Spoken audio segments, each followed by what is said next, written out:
नमस्कार।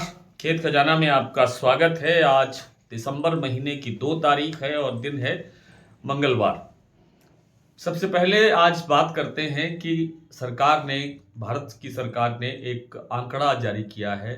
इस सीजन की जो फसलों की जो बिजाई की जो प्रगति रिपोर्ट है वो जारी की है। उस प्रगति रिपोर्ट के अनुसार पिछले साल 30 नवंबर तक, यानी जो 2 दिन पहले तक आप कह सकते हैं, 30 नवंबर तक सरसों की बिजाई पूरे देश में 72 लाख हेक्टेयर में हुई थी। पिछले साल इस 30 नवंबर तक, और इस साल 30 नवंबर तक सरकार का कहना है कि ये बिजाई बढ़ के 77 लाख हेक्टेयर तक पहुंच गई है। अब आप ये बताइए कि क्या नवंबर के बाद में अगर इसी डेटा को सही मान लिया जाए, यही बात सरकार की सही मान ली जाए, तो क्या नवंबर के बाद भी दिसंबर में भी कहीं सरसों की बिजाई होती है? मेरे जानकारी में नहीं होती है। अगर आप कहीं होती है, कहीं बता सकते हैं तो मुझे ज़रूर बताएं, ताकि मैं अपनी जो जानकारी है उसको अपडेट कर सकूं। मुझे तो कहीं से कोई रिपोर्ट नहीं है कि दिसंबर में भी कहीं सरसों की बिजाई होती है।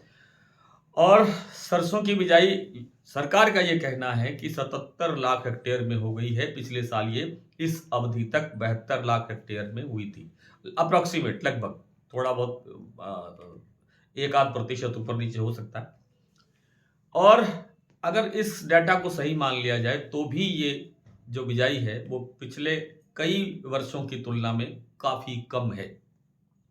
अब ये कितनी बढ़ेगी, मुझे नहीं लगता है कि सरकार इस डाटा को कितना और बढ़ा सकती है। 77 लाख के आंकड़े को क्या 87 तक लेके जाएगी या 90 तक लेके जाएगी या 100 तक लेके जाएगी, ये समझ से बाहर है। देखते हैं अब अंतिम आंकड़ा भी कभी अभी आएगा तो क्या होगा उसमें। लेकिन मुझे नहीं लगता है कि अभी 72 लाख हेक्टेयर में भी बिजाई हुई है जो पिछले साल हुई थी, बताते हैं जो आंकड़े बताते हैं।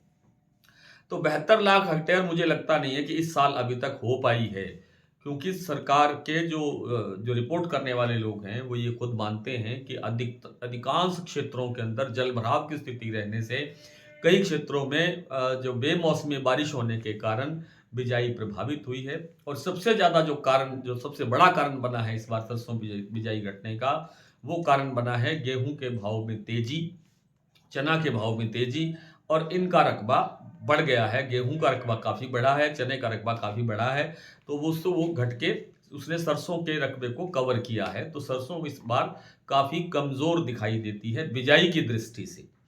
और जो जितनी लेट बिजाई हुई है, वो लेट बिजाई हुई है उसकी क्वालिटी पर कितना असर आता है, कैसा कितना उत्पादन घटता है, तेल की मात्रा कितनी घटती है, दाने का आकार कितना घटता है, ये सब चीज़ें मैटर करती हैं, उस पर निर्भर करती हैं कि बिजाई कितनी लेट हुई और आगे मौसम कैसा रहने वाला है। अब यहाँ से दिसंबर से लेकर के जनवरी, फरवरी, मार्च तक का मौसम कैसा रहेगा, ये भी इस फसल की उस पर उत्पादन पर असर डालेगा कि उत्पादन अच्छा रहता है, बढ़ता है या घटता है, या क्या स्थितियाँ रहती है। ये आने वाले दिनों में हम मौसम की स्थितियों के साथ-साथ देखते रहेंगे। अब बात करते हैं सरसों बाज़ार की। तो सरसों का बाज़ार फिर एक बार आज पूरी तरह से स्टेबल है। कहीं कोई रत्ती भर भी चेंज नहीं है, यानी 6,925 रुपए का भाव कल भरतपुर मंडी का खुला था। आज भी 6,926 रुपए खुला है। 1 रुपया प्लस भी मान सकते हैं, इसको स्टेबल भी कह सकते हैं। जयपुर का भाव 7300 रुपए पर स्थिर है। अलवर का भाव 7,000 रुपए पर स्थिर है। चरखी दादरी दिल्ली लाइन बिल्कुल स्टेबल है, कहीं कोई परिवर्तन नहीं है। प्लांटों के अंदर भी स्थितियां अपरिवर्तित हैं, कहीं कोई चेंज नहीं है। बात करें गोयल कोटा की तो 7100 रुपए का भाव स्थिर बना हुआ है। वन सेडिबल सीतापुर वालों के प्लांट का भाव 7100 रुपए पर स्थिर बना हुआ है। सलोनी के सभी सेंटर्स पर भाव 7,925 रुपए पर स्टेबल बना हुआ है। आर्डिवल उसका आपके गोयल कोटा का तो मैंने बता दिया। अडानी के जो प्लांट है अलवर और बूंदी, इन दोनों प्लांटों में 7250 रुपए का लेवल स्थिर बना हुआ है, इनमें भी कोई परिवर्तन नहीं हुआ है। इसी प्रकार से मंडियों के अंदर भी लगभग सभी मंडियों के अंदर जो कल भाव थे वही आज भाव हैं, इनमें भी कोई चेंज नहीं है।